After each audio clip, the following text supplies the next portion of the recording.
वफाकी हुकूमत ने इसहाक डार को वज़ीर ख़जाना बनाने का फ़ैसला कर लिया है। लंदन में नवाज़ शरीफ से वज़ीर आज़म शहबाज शरीफ की मुलाकात हुई, जिसमें अहम फ़ैसले किए गए। आज एक और इजलास भी होगा। वज़ीर आज़म शहबाज शरीफ न्यूयॉर्क से वापसी पर बरतानिया पहुँचे, जहाँ उनकी नून लीगी कायद नवाज़ शरीफ से मुलाकात हुई। ज़राए का कहना है कि इस मुलाकात में अहम फ़ैसले किए गए।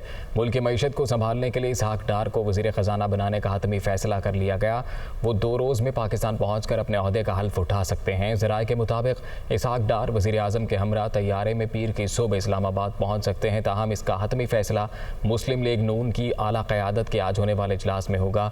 इस इजलास में पाकिस्तान से भी नून लीगी रहनुमा ऑनलाइन शिरकत करेंगे। ज़राए ने बताया कि इस इजलास में नवाज शरीफ की वतन वापसी पर भी गौर होगा। अक़वाम मुत्तहिदा में तकरीर का बुनियादी मकसद दुनिया को ख़बरदार करना था कि इंसानियत की नज़र किस चीज़ पर है। पाकिस्तान को मौसमियाती आफत का सामना है। अपने ट्विटर पैगाम में वज़ीर आज़म का कहना था कि अक़वाम मुत्तहिदा की जनरल असम्बली में की गई तकरीर में ख़ारिजा पॉलिसी के लिए अहम मसाइल पर पाकिस्तान का मौक़िफ़ दुनिया के सामने रखा। आलमी हिद्दत पर फ़ौरी इक़दामात ना हुए तो दूसरे ममालिक भी लपेट में आ सकते हैं। आलमी रहनुमाओं का रद्द-ए-अमल सिर्फ कैमरों तक महदूद ना हो, बल्कि इंसानियत के लिए हमदर्दी और तशवीश पर मुनहसर होना चाहिए। हमसायों के साथ अच्छे ताल्लुकात चाहते हैं। भारत को अगस्त 2019 के इक़दामात को तब्दील करना होगा। वफाकी वज़ीर दाखिला राना सनाउल्लाह का कहना है कि इमरान खान की मुल्क दुश्मन पॉलिसियों की वजह से IMF से मुआहिदे में ताख़ीर हुई। महंगाई PTI दौर में शुरू हुई। मुल्क को नाजुक हालात से निकालने के लिए मुश्किल फ़ैसले किए, जिस वजह से महंगाई को कंट्रोल ना कर सके। रियासत को बचाने के लिए सियासत को कुर्बान किया। किसी को इस्लामाबाद पर चढ़ाई नहीं करने देंगे। वो लाहौर में प्रेस कॉन्फ्रेंस कर रहे थे। PTI हुकूमत में थी, महंगाई हो रही थी, कीमतें बढ़ रही थी, और उसका इल्ज़ाम जो है वो उस वक्त की हुकूमत पे था और उसके बेनिफिशरी जो है वो हम थे। IMF का मुआहदा जो है उसमें थोड़ी दिक्कत भी पेश आई और थोड़ी देर भी लगी, और उसकी वजह जो है ये इमरान खान की मुल्क दुश्मनी पे मबनी जो है वो पॉलिसीज़ थी। रियासत मुल्क और कौम का सोचा, अपनी ज़ाती सियासत का नहीं सोचा, और हमने मुल्क को, कौम को जो है वो उस मुश्किल हालत से निकालने के लिए हमने मुश्किल फ़ैसले किए।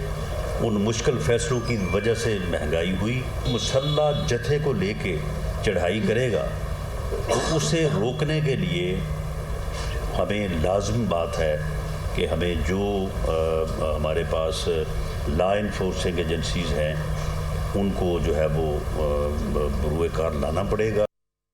चेयरमैन PTI इमरान खान ने कहा है कि मुल्क सैलाब में डूबा है। वज़ीर आज़म मुतासरीन की दाद रसी के बजाय बैरूनी दौरों में मसरूफ़ हैं। शहबाज शरीफ रूसी सदर के सामने स्कूल के बच्चे की तरह बैठे थे। हुक्मरान इम्पोर्टेड हों तो मुल्क को ऐसे ही शर्मिंदगी उठाना पड़ती है। वो रहीम यार खान में जलसे से खिताब कर रहे थे।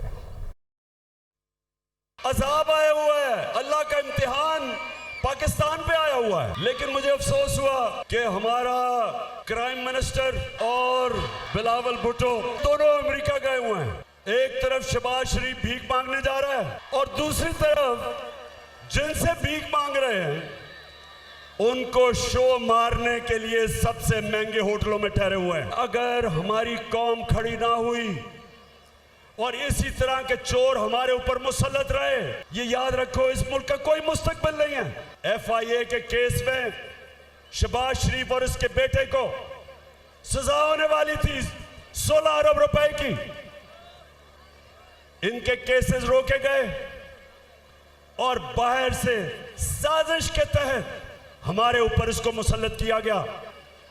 एक तरफ सिंध में सैलाब आया हुआ है, एक तरफ हम कह रहे हैं कि हमारे पास पैसे नहीं हैं, और दूसरी तरफ ये जो कैबिनेट आई है और ये जो इंपोर्टेड हुकूमत आई है, इन्होंने नैब का कानून बदल के इस कौम का 1100 अरब रुपया माफ करवाया है। PTI रहनुमा सद उमर का कहना है कि पाकिस्तान की मईशत तबाही के धाने तक पहुंच चुकी है। इम्पोर्टेड हुकूमत मुआशी मसाइल हल नहीं कर सकती। उन्होंने कहा कि महंगाई ख़त्म करने का दावा करने वालों ने महंगाई में इजाफा कर दिया। पाकिस्तान की मईशत बिल्कुल तबाही के धाने पर आकर खड़ी हो गई है। ये वाज़े नज़र आ रहा है कि इस हुकूमत के बस की बात नहीं है इन मसाइल को संभालना। पिछले 6 माह के अंदर इन्होंने जो फैसले किए और उससे जो पाकिस्तान के अंदर महंगाई का तूफान आया, वो आज तक पाकिस्तान की तारीख में कभी नहीं देखा गया। ये लोग, और सबसे मज़ाक़-ए-ख़ेज़ बात कि ये आए क्यों थे, ये कहते थे हम महंगाई ख़त्म करने के लिए आए हैं, और जो ज़रूरी अशिया की अफरात ज़रब इनको 16% पर मिली थी, जो ज़्यादा थी, और पूरी कोशिश की जा रही थी कि उसको कम किया जाए, उस 16% को बढ़ाकर ये 45% पर लेके पहुँच गए हैं। तो पहले ही सबसे ज़्यादा पाकिस्तान की तारीख की महंगाई और उसके साथ अब बहुत ही ख़तरनाक बेरोज़गारी सामने नज़र आ रही है। ये अब पाकिस्तान के अवाम की मर्ज़ी है कि क्या हम देखते रहेंगे कि ये इसी तरीके से पाकिस्तान हमारे सामने डूबता चला जाए। बहुत हो गया, अब पाकिस्तान के अवाम के सब्र का पैमाना लबरेज़ होने वाला है, और ये नहीं हो सकता कि एक तरफ आपके सैकड़ों अरबों रुपए के केस माफ़ होते जाएं और दूसरी तरफ पाकिस्तान की मईशत जो है वो दलदल में धंसती चली जाए। और अब आपको बताएं कि chief justice of Pakistan Umar Ata Bandial का कहना है कि अदालत ऐसा पाकिस्तान बनाने में अपना किरदार अदा करने के लिए तैयार है जिसमें सबके लिए यकसा मौक़े दस्तयाब हों। तमाम इदारों और अफराद को आइन का एहतराम करना चाहिए। वो इस्लामाबाद में इंटरनेशनल जुडिशल कॉन्फ्रेंस के इख्तितामी सेशन से खिताब कर रहे थे।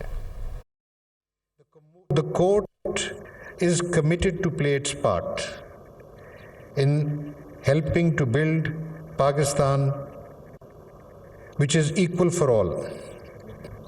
However, the vision outlined above can only be accomplished, and I say so with respect, if all the institutions and the people have regard for the Constitution.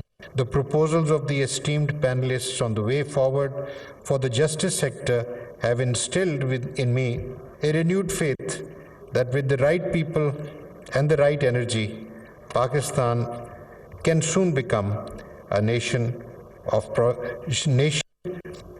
endowed with prosperity and progress, inshallah. Karachi buffer zone में 2 डाकू लूटमार के दौरान शहरियों के हत्थे चढ़ गए। एक मुबैना डाकू हलाक हो गया, जबकि सोहराब गोठ में बच्चों की लड़ाई के दौरान फायरिंग से एक शख्स जान की बाजी हार गया। पुलिस के मुताबिक बफर जोन में 2 मुल्जिमान शहरी से लूट मार कर रहे थे। शहरी ने शोर मचाया तो वहां मौजूद दीगर अफराद ने डाकुओं को पकड़ लिया। शहरियों के तशद्दुद से एक डाकू हलाक जबकि दूसरा जख्मी हो गया। सोहराब गोठ मचर कॉलोनी में लाला होटल के करीब फायरिंग, एक शख्स जाँ बहक हो गया। पुलिस के मुताबिक बच्चों की लड़ाई के दौरान नशे में धुत शख्स ने फायरिंग की, जिसके नतीजे में 70 साला शख्स जाँ बहक हो गया। शाहराह फैसल में अवामी मरकज़ के करीब नामालूम अफराद की फायरिंग से एक शख्स जाँ बहक हो गया। इस्लामाबाद में सेफ सिटी अथॉरिटी के डायरेक्टर की फंदा लगी लाश बरामद हुई है। अब्दुल कादिर डेपुटेशन पर इस्लामाबाद पुलिस में खिदमत अंजाम दे रहे थे। आईजी ने तहकीकात का हुक्म दे दिया है। पुलिस के मुताबिक वाक़या थाना खन्ना के इलाके में पेश आया। सीनियर पुलिस अफसरान और फॉरेंसिक टीमें मौके पर पहुंची और शवाहिद इकट्ठे किए। पुलिस का कहना है कि वाक़या बज़ाहिर खुदकुशी का लग रहा है, ताहम तहकीकात के बाद सूरत हाल वाज़ेह होगी। लाश को पोस्टमार्टम के लिए अस्पताल मुंतकिल कर दिया गया है। सिंध में सैलाब की तबाहकारियाँ जारी हैं। सूबे में जाँ बहक अफराद की तादाद 745 हो गई। PDMA के मुताबिक जाँ बहक होने वालों में 319 बच्चे, 290 मर्द और 136 ख़वातीन शामिल हैं। सबसे ज़्यादा 92 हलाकतें खैरपुर में हुई। सूबे में सैलाब से 3,55,000 से ज़ायद मवेशी हलाक हो चुके। 7,39,000 मकानात तबाह, जबकि 10,76,000 को जुज़वी नुकसान पहुँचा। 37,73,000 एकड़ ज़रई अराज़ी मुतासिर हुई। सिंध में सैलाब से 1 करोड़ 17 लाख अफराद बेघर हो गए। 72,52,290 अफराद नकल मकानी पर मजबूर हुए। वज़ीर आला सिंध ने कहा है कि सैलाब से तबाही के बाद 18 लाख रोज़गार के मौक़े कम हो जाएंगे। गुरबत में 5% तक इजाफा हो सकता है।